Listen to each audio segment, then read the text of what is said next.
So, welcome everybody to the breakdown of the third episode of Uzumaki. I've already made a video covering the first two, so you can watch those if you haven't yet. And I feel like, even though I always say this, if you thought last episode was crazy and absurd with the whole snail intercourse and what have you, wait till you see this one, cause literally within the first 10 minutes we have blood-sucking, placenta mushroom eating pregnant mosquito women. I'm just saying. We start off the episode in the hospital that Shoichi's mom is at. While she has removed most of the spirals from her body by shaving her head and cutting her fingertips off, there's one more left, the cochlea in her ear that is spiral shaped. Shoichi tries everything for her not to find out about it, but as she starts getting visions and nightmares of her husband that tells her about the cochlea in her ear, she ends up offing herself by trying to remove it with scissors. Now Shoichi has basically lost both his parents to the spiral curse. Kirie is also stationed at the hospital after suffering severe wounds from burning in the lighthouse last episode. We find out that recently more and more mosquitoes have been plaguing the town, and due to room shortage, Kirie's cousin, who's at the hospital because she's pregnant, gets transferred to Kirie's room, but she looks like she's full of mosquito bites. The next morning, 2 patients are found dead in the hospital, with all their blood having been sucked out, and they are both also full of mosquito-like stab wounds.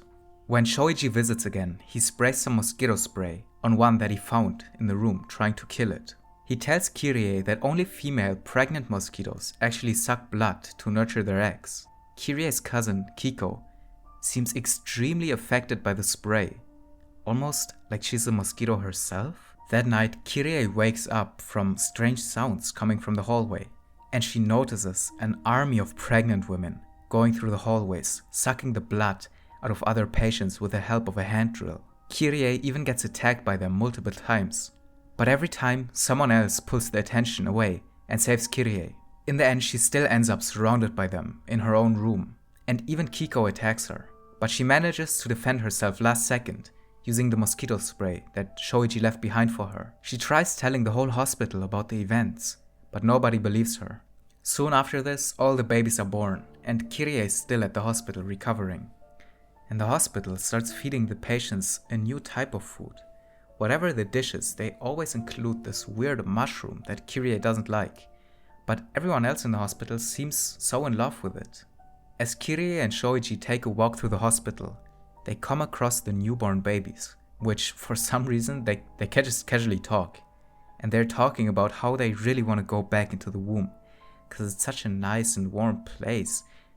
And some weird mushroom starts growing from the baby's belly now. As this happens, they hear Kiko scream, and when they follow the noise, they find a room full of these mushrooms. They see a doctor, who explains to them exactly what's going on. They regrow the placenta at the very end of their umbilical cords.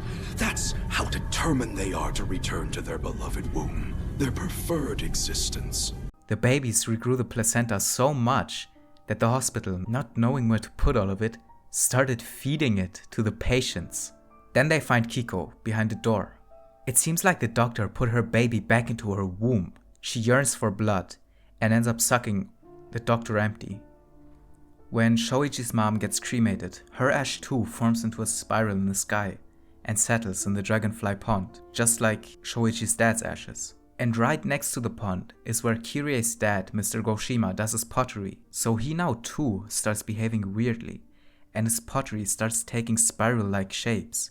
He sits in front of his furnace all day looking into the spiral-formed flames. Shoichi, who now really starts going more and more mad after losing both his parents, gets invited to Kirie's home for her welcome back party from the hospital. As he's eating out of his bowl, he notices the spirals on its bottom and freaks out. Also, he starts hearing his parents' voices coming from inside the furnace and notices that engraved in the dad's pottery are the faces of the people who died due to the spiral curse. He takes a brick and smashes the furnace, and evil spirits come flying out. Kirie's dad grabs his hand and drags him out of the pottery as it explodes shortly after. The next day, a huge storm breaks out, and it seems to find a standstill over Kirie's house. The storm starts calling out for her, and even others can hear it call. The eye of the storm seems to be literally looking at and for her. Shoichi shows up to save Kirie and escape from the storm, but it chases the two through town. It mistakes another girl for Kirie, swallows her, and when he notices it wasn't her, he kills her. They both try hard to escape, but in the end, they both get sucked in by the storm and dropped into the Dragonfly Pond. After this, the storm just seems to leave for some reason. The storm was so strong though that it managed to destroy many houses, forcing Kirie's family to move into a very rundown house. And there's old rumors that next to their house there lives a monster that moans and screams all the time. On top of that, they also have a stalker now that seems to be obsessed with Kirie. Shortly after, a neighbor shows up to introduce himself. He tells the family that there is no monster, and in fact it's just a mother and her son who has a severe chronic illness. That night, Kirie wakes up from the son's mother crying and moaning heavily. When Kirie and Shoichi go to investigate, the mother says that she's crying because her son died. We also see sort of spiral horns growing from her hand. Kirie sees the son and freaks out and calls the authorities. We never see the son, but we can expect him to have that same illness as his mother, just to a much higher degree. The neighbor who told us about them asks Kirie how the son looked, but she's reluctant and won't tell him. Later we find out that this guy is actually the stalker, and as he's looking through a hole stalking again, spiral horns, just like the mother's and her son, start growing all over his body at rapid pace. As this happens, a storm pulls up once more. The stalker breaks through the wall and attacks the family. He chases Kirie outside, but as he's about to kill her, he gets hit by a wooden pole and gets killed. The episode ends. So for this episode, since it's the longest so far, we have much to unpack. But let me start by saying the beginning of this episode is definitely my favorite in the show so far. Like this whole plot twist of them actually being fed the placenta mushrooms and everything, it's just so disgusting and nice and creepy. Also the part where they suck the blood with these hand drills, it's just so disgusting to think about. Them just hand drilling the drill inside their necks and like sucking the blood. I love it. Like this beginning of the episode, it was so cool. So let's also start by taking a look at that whole chapter in the hospital. And in my opinion, this is one of the Spiral Curse's most thought out plans and strategies in the show so far. First off, we have the pregnant women, who seemingly became infected with the curse after getting stung by mosquitoes. This is pretty smart by the curse to target pregnant women, since it ensures that not just one, but two people are infected at once, the mother and the baby. But to make the baby powerful enough to serve the curse, they probably need to be maintained and fed much more than normal babies. Therefore, the blood-sucking women. And the fact that they were so well taken care of in the womb probably also sparks their desire to go back in, which is why they grow back their placenta, which in return, the curse manipulates the staff of the hospital to feed this placenta to the rest of the hospital, who, as they eat it, they also become infected by the spiral curse by having consumed its flesh. This all ties into each other so well. So yeah, this whole thing might have been a huge plot by the curse to get the whole hospital infected. And if that's the case, I mean the curse is really up there with some of the greats like Aizen or L or Light Yagami. No, but all jokes aside, this is by far the biggest influence we've seen of the spiral curse. Before, we've only seen 2 or 3 people being afflicted at the same time at max, like for example the snail people. And I mean, this also seems to be a preferred method of the curse, right? To make its target reproduce so that its offspring will further spread the curse, like the snail people who laid eggs. If they hadn't been crushed by the teacher, they would have probably hatched and spread through town. Yeah, but all in all, I'm just so in love with this chapter. It's really one of my highlights for the show. Alright, let's next go over Kirie's dad, Mr. Goshima. His obsession has some similarity to Shoichi's dad, having similar characteristics, but I feel like the curse has almost like learned and adjusted in Mr. Goshima. The curse is much more subtle. He can still spread the curse's influence by making his pottery, but it won't go to such a degree that he's losing his life to the curse. So it allows it to last much longer in that one person. While we don't know where Mr. Goshima got the clay for his pottery before, we know that now he begins to fully submerge himself in Dragonfly Pond and come out with buckets full of clay and probably also ash from the deceased cremated people. That's likely the reasons why their souls seem to be trapped in the pottery, because their ash is literally embedded in them. That's probably also why Shoichi hears his parents screaming at him from inside the kiln, so he throws a brick in it. And when the oven explodes, Mr. Goshima seems to save him, which is weird because Shoichi just destroyed what Mr. Goshima was so obsessed with, but for some reason, he doesn't even get mad at him, which is like the least you'd expect from someone possessed by the spiral curse.